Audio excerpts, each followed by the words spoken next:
Hey guys, I just wanted to share something really quickly with you. So I've been doing another contract acting. Been doing a bit of elf work, working with Santa. I have got some videos, not videos, photos of what I've been doing. I look absolutely hilarious. I just wanted to tell you a little bit. So I didn't really make it straight away a concern that I was visually impaired when I went for this job. Now, I've started to take a few different tactics to see whether it helps me getting work. Because what I've found recently is I tell people straight away that I'm visually impaired and I don't bother even getting an email back. I'll try calling back and they ignore my calls. So I decided that this time I'd take the job. It was slightly different. I didn't really have many interviews and stuff like that. It wasn't like a job like most of us would go for, and not tell them that I was visually impaired. And then whenever was necessary to tell them, I would then tell them.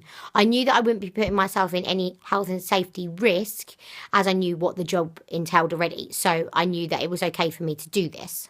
So, of course, I then went for the job. They asked me if I wanted to be till trained. So then I did tell the manager that I was visually impaired, but it was pretty simple and most things are done by iPads. And as I'm sure a lot of you know, the iPad systems are pretty good. Now, I'm really lucky that my eyesight, my close vision is actually pretty good.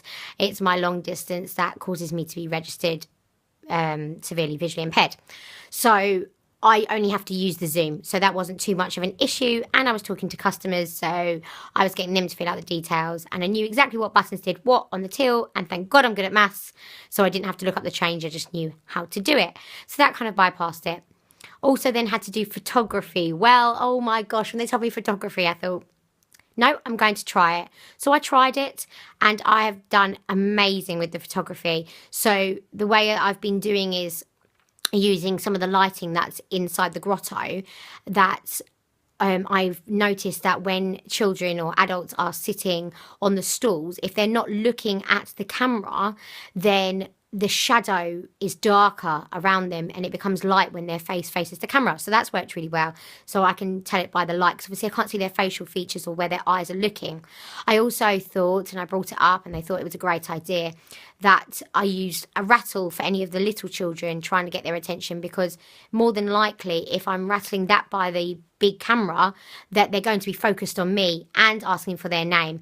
And that's how I've been getting some really, really good photos.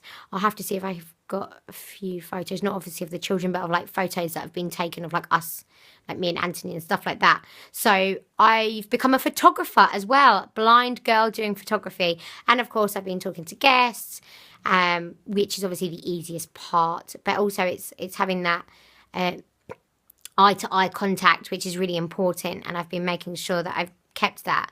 But as being a bright and bubbly person, that's the kind of the least. I think I've been the most proud of the photography and the till, I guess. Some two things I thought I'd never be able to do. Anyway, then started to ask if I could do storage. I thought, yes, I'm going to try this. I'm always going to try everything once, because at least I've said I've done it. So we started doing storage, which is then downstairs. Now, this is all in a local shopping centre to me. So thank God I know everywhere back to front, which has obviously helped a huge amount. The storage is downstairs. We have kind of a fob button, if you don't know what they are. It's like a bit like a car key where you'd press open or closed if you're visually impaired, and you know how that feels. So one was to open, so that was fine. We went in. They kind of showed me around. I got a good idea of where everything was. And luckily all the labels on each of the boxes were really, really big and quite bold. So I was actually able to read what they said on them if I was ever sent down again, which I have been. I've been sent down numerous times on my own now. I mean, talk about using the smaller scale to carry the heaviest boxes. But hey, because I'm there quite a lot and I've been really, really good and efficient with them, they get me to do a lot of the kind of other work that's going on, which I absolutely love. I love the fact that people rely on me and they don't feel like I am a waste to the team, even though I know that they don't here. So anyway, they asked me to go down yesterday. Well, let me tell you about the story. So they said, hey, Tash, we really need some more photo frames for the photography side. Would you be able to go down? And some of the other elves said, I really need some more wrapped presents. Would you be able to grab them as well? No problem. I knew I could do that. So I go down and all of the photo frames, snow globes, blocks and stuff are all left on a shelf. Well, someone had come in and put all of the things I needed on the top shelf, which is about 7 foot high. Now, I do not recommend this, but I thought, oh my gosh, how am I going to do this? So I climbed on. Please, no one ever follow what I'm about to say to you, but I'm going to tell you what I've done because I'm actually quite proud of myself. But in the same point, from a health and safety point of view, this is a no-go thing. I climbed onto the first shelf, which was only, this far off the floor, just gave me that extra leverage. And then I reached up like this to get it. Now, they were really heavy.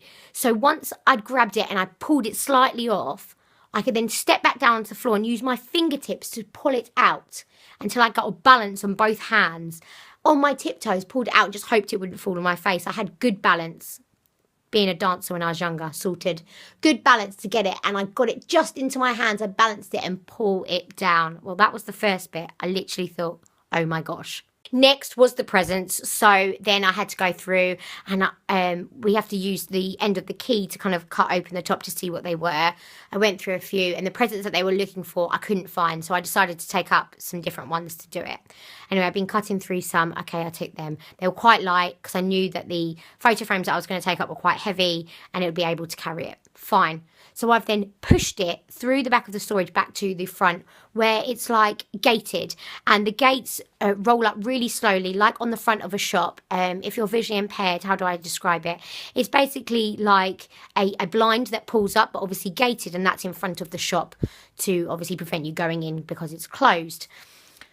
Anyway, I get to the front and obviously the gates then reclosed behind me because you don't want anyone coming in. There's a lot of storage and there's stuff in there. The fob had fallen off the keys. The fob was gone.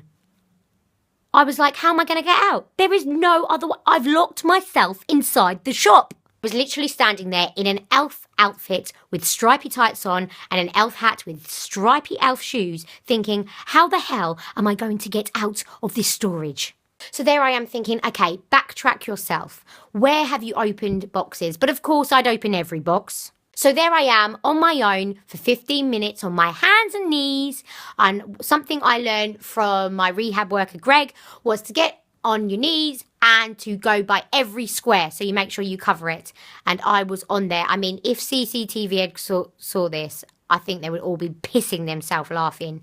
And I went round, hands on the floor, placing it all. Anyway, 10, 15 minutes gone, I finally find it in the corner of two boxes where I'd obviously cut it open and it'd come.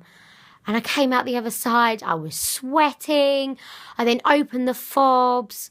I finally get out. I was thinking, what am I going to do? There is a fire exit at the back. And I was thinking I could go through that. But then there's alarms. And then I'm sure people will think that there's a burglary. What if they come out with guns? Then I've got to try and explain to them I'm visually impaired while I'm holding a box of bloody photo frames. Anyway, I got out in the end, and I've got another 4 days at work, and then I've got my Christmas party with all the family, which I will be videoing, so you guys get to see what my Christmas is like. And then I'm doing another 4 days, and then it's Christmas!